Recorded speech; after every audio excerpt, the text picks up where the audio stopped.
Now, I'm going to say that our marker light is trash. I'm not going to bother putting it on eBay because you can see here where it's cracked and kind of melted. Maybe someone put the wrong light bulb in it at some point. But anyway, that's going in the garbage. Too bad.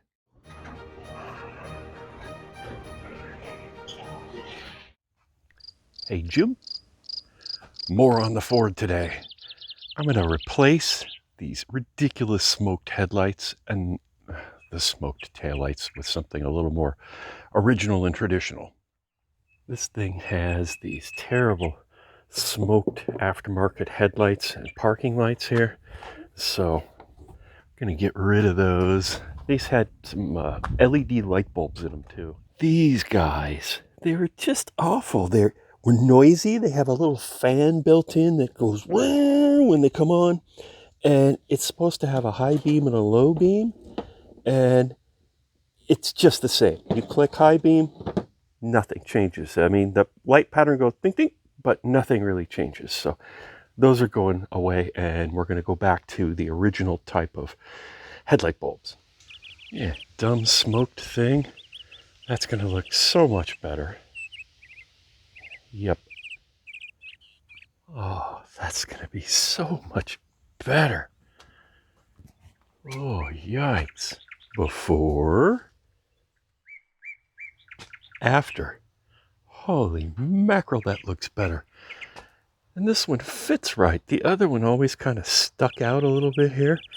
And this one fits just perfectly. So, nice. Why would anyone want to make their taillights less visible? I just don't know. Okay, let me do this one. Oh, and it's real easy. 2 bolts, 8mm, right there and right there. And then the whole thing wiggles, and there's 2 posts to go in. One here and one here that actually pop into a holder. So you got to kind of pull them out a little bit at an angle and pops right out. Yeah, look how this one fits. Big gap, and it sticks way out. Terrible, terrible fit. And this one, perfect. That's one of the pins I'm talking about. The other one is down here, and they fit in to this socket right here and right there, and there's an alignment pin that goes in the adjacent holes here. So let me switch this out for my nice new ones. Before, after. Nice. I'll have to wait until it gets dark and I have the truck back on its wheels and tires and adjust them and aim them, but that's so much better. Okay, next, here we go. There's a couple of screws down in here that, there, you can kind of see them there. Come on, focus. There's 1, 2, and you can see how you can get to them real easy here with a longer screwdriver.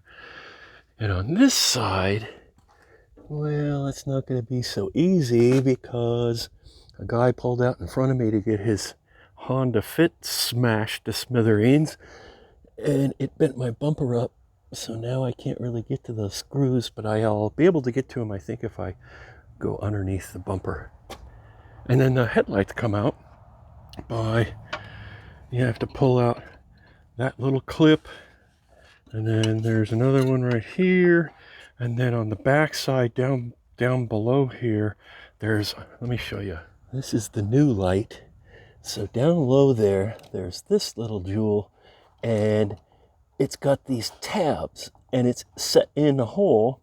So now, in order to get this out, you have to reach in with some pliers, some needle nose, real long ones, and push these tabs in, and then it'll pop out. But it's kind of a trick to get that one out. These long pliers are going to be your friend. So worth it. For adjusting the headlights, I pull it up pretty close to the garage door, and then I make some measurements. I get a rough measurement for the center of my light here, and then I kind of mark that right here, and then I figure out kind of where the center point of this truck is and where these guys are supposed to be.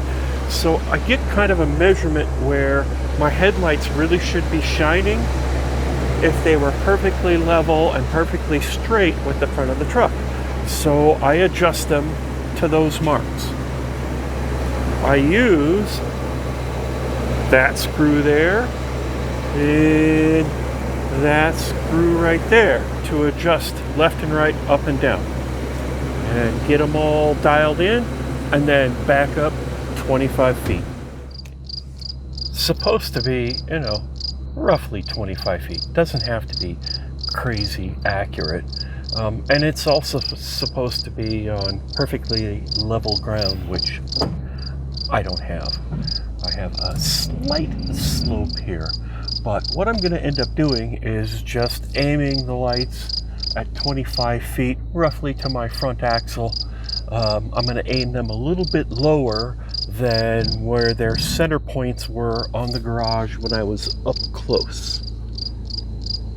And there we have it. They're aimed a little bit below where their center point is, so hopefully that will keep them out of anyone's rear view mirror too badly. And they're centered pretty much right about where the center line is if it was up close. And I'll make adjustments in the future if I need to, but I think that's a pretty good starting point. Yay, thanks for watching.